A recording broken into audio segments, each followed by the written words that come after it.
I was 20 when I met my husband, Keelan, one of the most accomplished men on the UCLA campus. And that day marked the before and after in my life. Whatever caused him to muster up the courage to strike up a conversation with me must have been the curse he had pulled on me. He swept me off of my feet with all of his charm and romantic gestures. We would talk for hours. He made me feel like I was the only person in the world. The world belonged to us. Two young, ambitious students, sweethearts, with dreams bigger than life itself and at the foot of promising careers. When we dated, Keelan eased into the habit of showering me with heart-fluttering compliments and gifts, even though his scholarship stipend only went so far. His attention was almost overwhelming, and my best friend V, she was a little bit jealous of me. But when he called me Riri, like no one else did, I had nothing but endearment for him. I didn't suspect anything was off about him. What's more, I was beginning to develop a renewed perspective of men. No one had anything bad to say about him, and I thought I had finally found my happily ever after. Little did I know,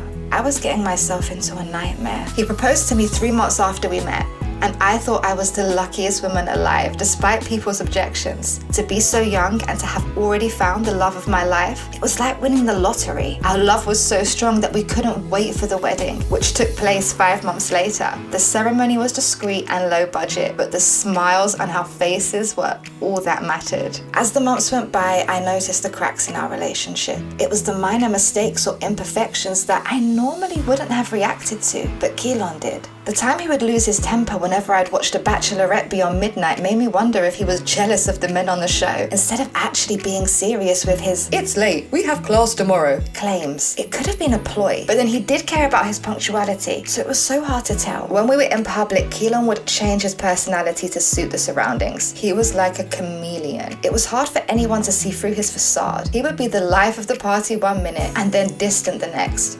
I started to feel like I was losing my mind, and I didn't know who I was married to anymore. One of the reasons I fell in love with Keelan was the way he understood the burdens of my heart as if they were his own. He would listen to the complaints about my stepfather without blinking and envelop me in answers, opening my eyes and psychoanalyzing my life as nobody had ever done before. But when I moved in with him into his studio flat, which coincided with his midterms, that empathy somehow wasn't showing up as often. And soon I was submerged in disbelief. My problems were suddenly my fault, my upbringing was criticized, and rather than being understood, I was experiencing a subversion of his moral values. A day did not pass in which I didn't have to do all of the chores unaided.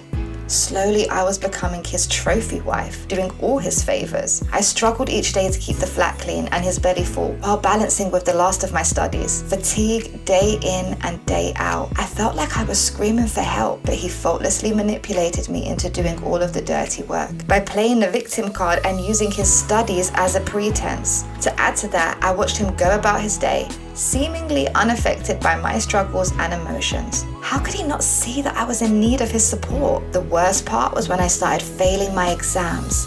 I was feeling particularly down about it and even considered dropping out. Given that I needed a shoulder to lean on, I turned to Keelan, hoping that he would offer me some comfort and understanding. But instead, he shrugged me off. He told me to snap out of it, as if I didn't matter.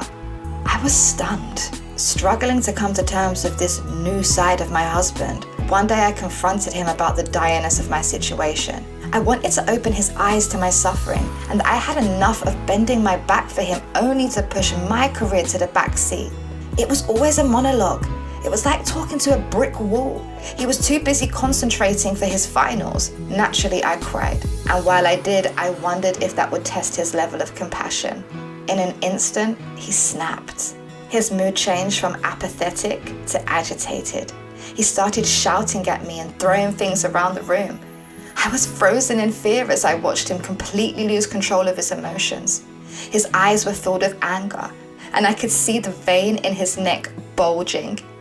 Then came the dominant stare and the unapologetic comment. "I swear, Ree, if you don't shut up, I might not regret what I do with this pencil. All you do is distract me, you selfish coward. Just because you failed doesn't mean you have to drag me down to your hopeless, good-for-nothing world." I have never seen this kind of violence and instability from him before, and it scared me to the core.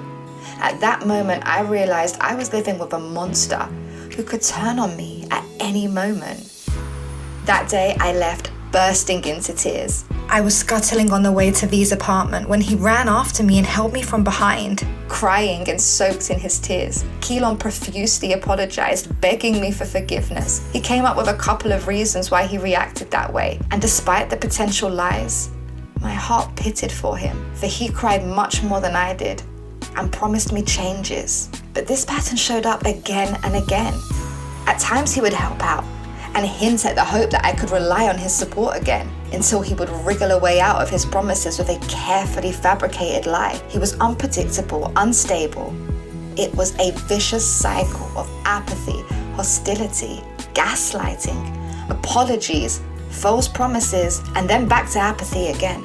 Every time, his dominant stare was a katana through the chest, and I was blind and stuck under that spell. Did I mention that I woke up in the middle of the night with his hands around my neck, crushing my windpipe? When I woke startled and gasping for air, I asked him about it. He said he was massaging and stroking me. I could have sworn he was trying to kill me, but I guess he couldn't go through with it. After he graduated 2 years later, his habits changed. He settled into a pattern of staying out until late and recovering sleep in the afternoon, to dodge any responsibilities that I would have to throw at him. As the late nights continued, not only did it frustrate me, but I couldn't shake the suspicion that he was cheating on me.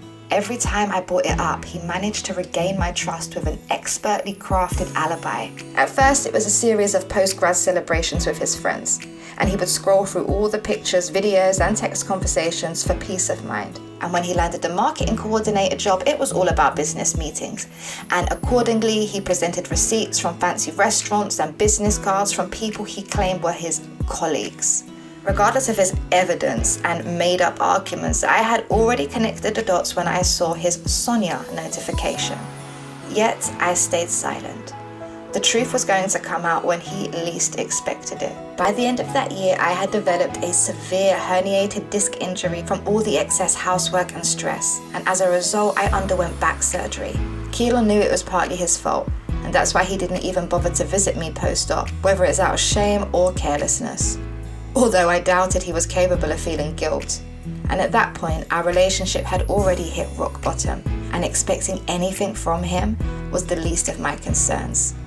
After all of the hours of introspection I spent alone in the recovery room, I had time to reach a liberating decision.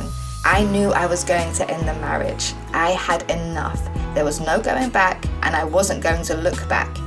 It wasn't easy, but I had to de-root the toxicity for the sake of my own well-being and mental peace. Keelan was a psychopath, and I couldn't keep living in fear anymore. I was never going to get those 4 years of married life refunded, but never would I forget that fateful day. He was like a wolf in sheep's clothing. Can you relate? Let me know in the comments section. For more stories, like and subscribe to this channel.